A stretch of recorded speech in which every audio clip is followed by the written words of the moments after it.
चलिए अब हम स्टार्ट करते हैं लेसी की बुक्स में laser posting. Question number first को हम फुल फेस कर रहे हैं। चलिए स्टार्ट करते हैं। अब देखिए मैंने आपके सामने कैलकुलेशन टेबल भी रखा हुआ है। अब मैंने आपको प्रीवियस वीडियो में ये भी बताया था कि हमें कौन कौन से अकाउंट्स बनाने पड़ते हैं, क्योंकि क्वेश्चन हमसे कह रहा है कि पट्टेदार की पुस्तकों में जनरल प्रविष्टियाँ कीजिए एवं आवश्यक खाते बनाइए। तो आवश्यक खातों में हमें ये नहीं बताया गया कि हमें रॉयल्टी अकाउंट बनाना है, लेकिन आवश्यक खाते में रॉयल्टी अकाउंट ज़रूर आता है, याद रखिए। तो आपसे एग्ज़ाम में ना भी पूछा जाए तो आप रॉयल्टी अकाउंट बना के आएंगे अगर क्वेश्चन ऐसा बोल दे कि आवश्यक खाते बनाए।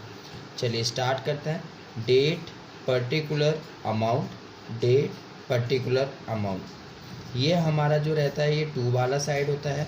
ये वाला जो हमारा साइड रहता है ये बाय वाला साइड रहता है। देखिए इतना आसान होता है रॉयल्टी अकाउंट, क्योंकि फर्स्ट ईयर में आपके क्वेश्चन में कितनी की रॉयल्टी है, 2000 रुपये की।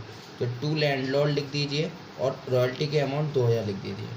फिर उसी फर्स्ट ईयर में बाई साइड में बाय प्रॉफिट एंड लॉस लिखिएगा और वही सेम अमाउंट 2000 रुपये लिख दीजिए। सेकेंड ईयर में टू लैंडलॉर्ड फिर से लिखिएगा, लेकिन सेकेंड ईयर की रॉयल्टी लिखनी है 5000 रुपये। फिर उसी सेकेंड ईयर को बाय वाली साइड में P&L में लिखना है और उसी 5000 को। तो यानी कि अब आपको हर साल ऐसे ही करना है। थर्ड ईयर में आइए, थर्ड ईयर में टू लैंडलॉर्ड लिखिए, 15000 रुपये की रॉयल्टी लिखिए थर्ड ईयर की।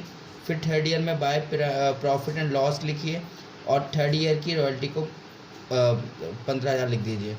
फोर्थ ईयर में आइए, फोर्थ ईयर में फिर से तुम टू लैंडलॉर्ड लिखिए 18000 और फिर बाय P&L लिखिए 18000। एंड फिफ्थ ईयर में to landlord 20000 and by P&L 20000। देखिए है ना आसान कि आपको रॉयल्टी के अमाउंट लिखनी होती है, इधर टू लैंडलॉर्ड लिखना होता है, इधर बाय P&L लिखना होता है।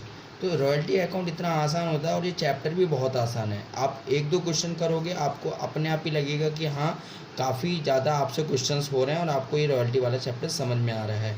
एग्ज़ाम में इसके आने का चांसेस 100% रहता है और पूरे 15 नंबर का ये क्वेश्चन आता है। तो प्लीज़ अवेयर हो जाएं और इस चैप्टर को अच्छे से तैयार करें। अब जो स्टार्ट करेंगे वो हम लैंडलॉर्ड अकाउंट करेंगे, क्योंकि लेसी की बुक में लैंडलॉर्ड बनता है। तो यहाँ पर अब हम फर्स्ट ईयर यहाँ से स्टार्ट करेंगे बाय वाली साइड से। उधर रॉयल्टी में टू वाली साइड से करते थे टू लैंडलॉर्ड, इधर बाय वाली साइड से करेंगे बाय रॉयल्टी। तो बाय रॉयल्टी 2000 रुपये और बाय शॉर्ट वर्किंग 8000। मैंने फिर से बताया कि मिनिमम रेंट पे करना होता है, लेकिन मिनिमम रेंट अकाउंट ओपन नहीं किया जा रहा है तो आप रॉयल्टी लिखोगे और शॉर्ट वर्किंग लिखोगे।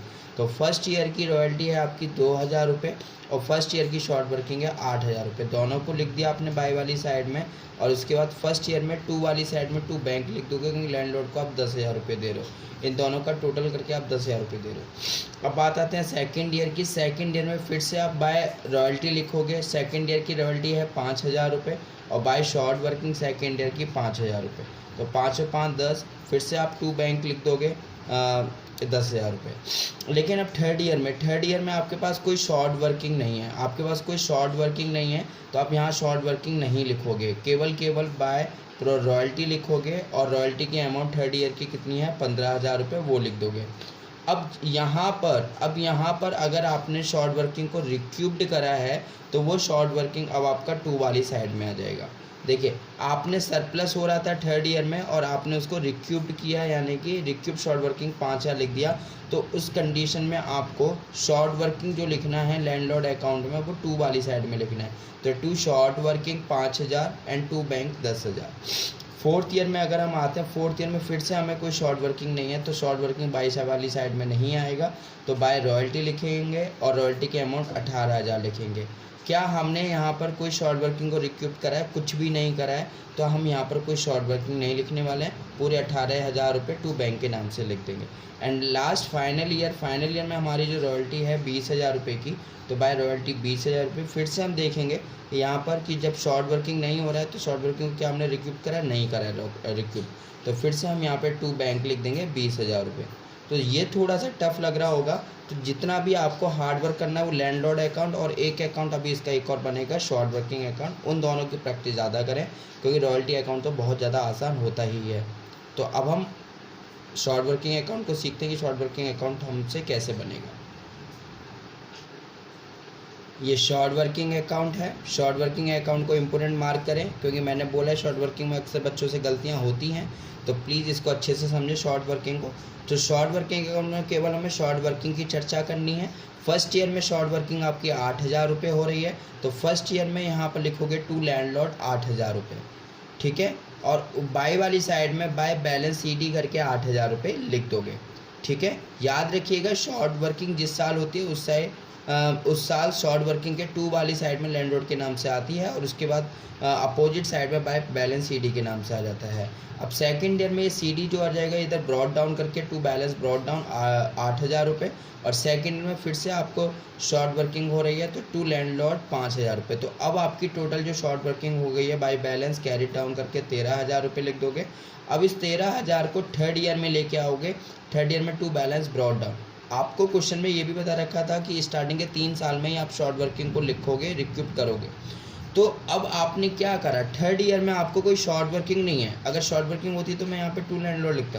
थर्ड ईयर में आपको क्या हो रहा है, सरप्लस हो रहा है। इस सरप्लस से आपने क्या करा, अपनी शॉर्ट वर्किंग को कम किया। तो जब शॉर्ट वर्किंग को कम किया तो आपकी जो शॉर्ट वर्किंग आती थी वो इधर साइड आती थी, अब आपकी शॉर्ट वर्किंग जो आएगी वो इधर आएगी। तो बाय शॉर्ट वर्किंग रिक्यूब लिख दो या फिर बाय लैंडलॉर्ड लिख दो। इस तरीके से आप ये एंट्री बनाएं।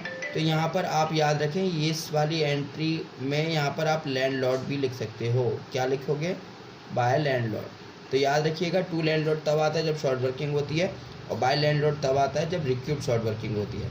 अब आप 13,000 में से 5,000 रुपये तो यहाँ लिख दिए। अब 8,000 रुपये के लिए तो टाइम आगे बचा ही नहीं, क्योंकि 3 साल कंप्लीट हो गए। तो इसको बाय P&L अकाउंट लिख दोगे 8,000 रुपये। तो शॉर्ट वर्किंग और लैंडलॉर्ड मैं आपसे फिर से कह रहा हूँ, वीडियो पॉज करके आराम से समझें और फिर खुद सेल्फ प्रैक्टिस करें, और देखिएगा आपको 1-2 क्वेश्चन के बाद आपको अच्छे से समझ में आने लगेगा। इसीलिए मैंने क्या करा है, मैंने आपको क्वेश्चन नंबर 2 आप ही की बुक का और क्वेश्चन नंबर 3 आप ही की बुक का करने के लिए दिया है, यानी कि आप खुद करेंगे। और पेज नंबर मैं आपको बता देता हूँ, स्वाति पब्लिकेशन का पेज नंबर रहेगा 5.58। अगर आपसे नहीं होता है आप कमेंट करके मेरे से पूछेंगे कि सर हमसे ये नहीं हो रहा है, तो मैं उसी चीज़ पर चर्चा करूँगा। लेकिन आप क्वेश्चन नंबर 2 एंड 3 जरूर करेंगे, क्योंकि आपके एग्ज़ाम बहुत पास है और रॉयल्टी का chapter one of the most important chapter है, ठीक है। तो आप 2 एंड 3 क्वेश्चन खुद करेंगे। अब मैं क्वेश्चन नंबर 4 कराता हूँ। चलिए अब हम स्टार्ट करते हैं क्वेश्चन नंबर 4। आप अपनी बुक में स्वाति पब्लिकेशन में 5.58 पेज नंबर निकालें और क्वेश्चन नंबर 4 को रीड करते हैं। बिहार कंपनी लिमिटेड ने 1 जनवरी 2020 को 10 वर्ष की अवधि के लिए एक अभ्रक खान को पट्टे पर लिया। अधिकार शुल्क 1 रुपये प्रति टन था और न्यूनतम किराए की राशि 5,000 रुपये वार्षिक थी तथा लघु कार्य की राशि को अधिकार शुल्क में से अगले 2 वर्षों में वसूल किया जा सकता है। तो आप अपनी बुक में अंडरलाइन कर लेंगे अगले 2 वर्षों में। मुझे बस यही टॉपिक समझाना है कि अगले 2 वर्ष का मतलब क्या होता है। और फिर आपसे कह रहा है 4 वर्षों में उत्पादन निम्नलिखित था। 2020 में कोई उत्पादन नहीं हुआ, यानी कि 0। 2021 में 2,000 टन, 2022 में 5,000 टन, 2023 में 10,000 टन। पट्टा लेने वाले की पुस्तकों में आवश्यक खाते दिखाई। देखो फिर से आपसे वही पूछ रहा है, रॉयल्टी अकाउंट कैसे बनता है, शॉर्ट वर्किंग अकाउंट कैसे बनता है, लैंडलॉर्ड अकाउंट कैसे बनता है। तो अकाउंट्स आप बनाओगे, मैं कैलकुलेशन टेबल करके मैं आपको बताऊंगा कि अगले 2 वर्षों में कैसे ये रिक्यूट किया जाता है। तो चलिए नाउ टू बी स्टार्ट। मैंने यहाँ पे क्वेश्चन को सॉल्व किया हुआ है। तो आप क्या करोगे, क्वेश्चन नंबर 4 डालोगे, कैलकुलेशन टेबल डालोगे, year, output, royalty, minimum rent, short working, surplus, recouped short working, profit and loss and unrecouped short working. आप अगर अपने क्वेश्चन में देखोगे आपको 4 साल का डेटा दे रखा है। 2020 में आपका कोई आउटपुट नहीं हुआ है, 2021 में 2,000 टन हुआ है, 2022 में 5,000 टन हुआ है, 2023 में 10,000 टन हुआ है। रॉयल्टी का जो रेट आपके क्वेश्चन में दिया हुआ है वो 1 रुपये दिया हुआ है। तो आप मल्टीप्लाई करके आउटपुट की आप रॉयल्टी निकाल लोगे। तो 0 की 0 से करोगे 0 की 1 से करोगे 0 आएगा, 2,000 रुपये की 1 से करोगे 2,000 आएगा, 5,000 की 1 से करोगे 5,000 आएगा, 10,000 की 1 से करोगे 10,000 आएगा। मिनिमम रेंट जैसा मैं आपको बता रहा था कि वो आपका हर साल सेम रहता है, तो 5,000। तो यहाँ तक तो आप कोई गलती नहीं करोगे। अब बात करते हैं, मैंने वही चीज़ बताई कि रॉयल्टी में से आप मिनिमम रेंट माइनस करिए। नेगेटिव वैल्यू आए तो शॉर्ट वर्किंग, पॉजिटिव वैल्यू आए तो सरप्लस। तो 0 में से 5,000 माइनस नहीं हो सकते, तो 5,000 नेगेटिव आएगा, तो 5,000 शॉर्ट वर्किंग हो जाएगा। 2,000 में से 5,000 माइनस करेंगे तो 3,000 फिर से नेगेटिव आएगा, तो शॉर्ट वर्किंग हो गया। 5,000 में से 5,000 माइनस करेंगे तो ना तो शॉर्ट वर्किंग होगा ना सरप्लस होगा, क्योंकि 0 आ जाएगा आंसर। 10,000 में से 5,000 जैसे ही माइनस करेंगे तो आपका आंसर पॉजिटिव आएगा। तो पॉजिटिव यानी कि प्लस 5,000 यानी कि सरप्लस में लिखोगे।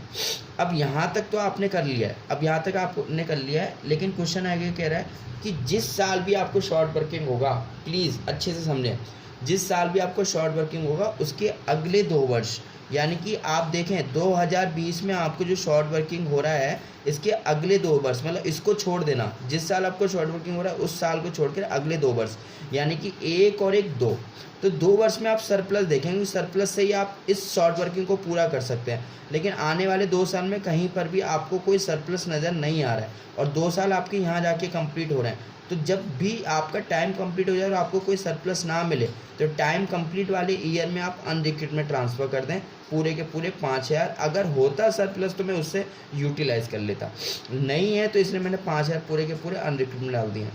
बात करते हैं अब इस 3,000 की। इस 3,000 के लिए अगले 2 वर्ष यानी कि 1 और 1 2, इसको छोड़ देना है, इसके 2 वर्ष 1 और 1 2, तो 2 वर्ष में आपको सरप्लस दिख रहा है 5,000 का और आपकी शॉर्ट वर्किंग कितनी की है 3,000 की। तो पूरी शॉर्ट वर्किंग इतने 5,000 रुपये से हो सकती है। तो आपको जितनी शॉर्ट वर्किंग है अगर उतनी ही अमाउंट लिखना है। अगर आपका सरप्लस ज़्यादा हो, कभी ऐसा मत कर देना 5,000 लिख दो, शॉर्ट वर्किंग कम है ना, सरप्लस ज़्यादा है ना, तो शॉर्ट वर्किंग की अमाउंट को लिखोगे पूरा आप शॉर्ट वर्किंग कर सकते हो। तो 3,000 का 3,000 आपने यहाँ पे लिख दिया है, ठीक है। तो इस बात को प्लीज़ अच्छे से समझें कि अगले 2 वर्षों में कैसे किया जाता है, मैंने स्टार भी लगा दिया, ठीक है। तो यहाँ कुछ नहीं आएगा। अब पेमेंट टू लैंडलॉर्ड में मैंने बात की थी कि रॉयल्टी और मिनिमम रेंट जो दोनों में से ज़्यादा होता है, रॉयल्टी और मिनिमम रेंट में कौन सा ज़्यादा है, मिनिमम रेंट, तो मिनिमम रेंट का पेमेंट कर दिया है। रॉयल्टी एंड मिनिमम रेंट फिर सेकेंड ईयर में जाइए, 2,000 और 5,000 में कौन सा ज़्यादा है, 5,000 ज़्यादा है। यहाँ तो दोनों इक्वल है तो यहाँ तो 5,000 जाएगा, यहाँ दोनों में रॉयल्टी ज़्यादा है। और जब भी कभी भी रॉयल्टी ज़्यादा होता है तो हमें ये देखना होता है कि उसमें से हमने कोई अमाउंट रिक्यूप्ड में तो नहीं डाली है। तो 10,000 आपकी रॉयल्टी है, रिक्यूप्ड की जो अमाउंट होती है उसको माइनस कर देते हैं, 10,000 में से 3,000 माइनस कर देंगे तो आपने यहाँ पे जो पेमेंट करना है वो 7,000 पेमेंट करना है। उम्मीद है कि आपको कैलकुलेशन टेबल आई होगी समझ में। आपसे अगेन मैं रिक्वेस्ट कर रहा हूँ, प्लीज़ एकदम ताबड़तोड़ तरीके से तैयारी करें और हमारे चैनल को सब्सक्राइब ज़रूर करें, बिकॉज़ बहुत अच्छे मटेरियल बहुत अच्छी तरीके से आपको समझाया जा रहा है और आपको ज़रूर विश्वास हो रहा होगा कि हाँ आपको घर बैठे बहुत अच्छी तरीके से तैयारी है रही है, ठीक है। तो आप क्या करोगे, अब इस वाले क्वेश्चन में अब आपको रॉयल्टी अकाउंट खुद बनाना है। इस वाले क्वेश्चन में आपको रॉयल्टी अकाउंट खुद बना के दिखाना है मुझे, लैंडलॉर्ड अकाउंट खुद बनाना है, लैंडलॉर्ड अकाउंट खुद बनाना है और शॉर्ट वर्किंग अकाउंट खुद बनाना है। ये तीनों अकाउंट आपको क्वेश्चन नंबर 1 के रेफरेंस से आपको खुद बनाने हैं, ठीक है। और साथ ही साथ क्वेश्चन नंबर 5 भी आपको खुद करना है। जितना ज़्यादा से ज़्यादा आप करोगे उतना आपसे बहुत अच्छे से आपको आ जाएगा कि हाँ भाई रॉयल्टी चैप्टर आ रहा है। तो आज मैंने क्वेश्चन नंबर 5 तक एकदम कंप्लीट कर दिए हैं। क्वेश्चन नंबर 5 भी एज इट इज़ 4 की तरह है और 2 और 3 फर्स्ट की तरह है। तो आप प्लीज़ अगर आपको समझ आ रही है क्लास तो इस क्लास को लाइक करें और मैं इस क्लास पर 50 लाइक लेना चाहता हूं। मैं देखना चाहता हूं कि इस वीडियो में मुझे 50 लाइक मिलेंगे या नहीं मिलेंगे। और प्लीज़ हमारे चैनल को जितना हो सके सब्सक्राइब करें, फ्रेंड्स तक शेयर करें। Thank you so much.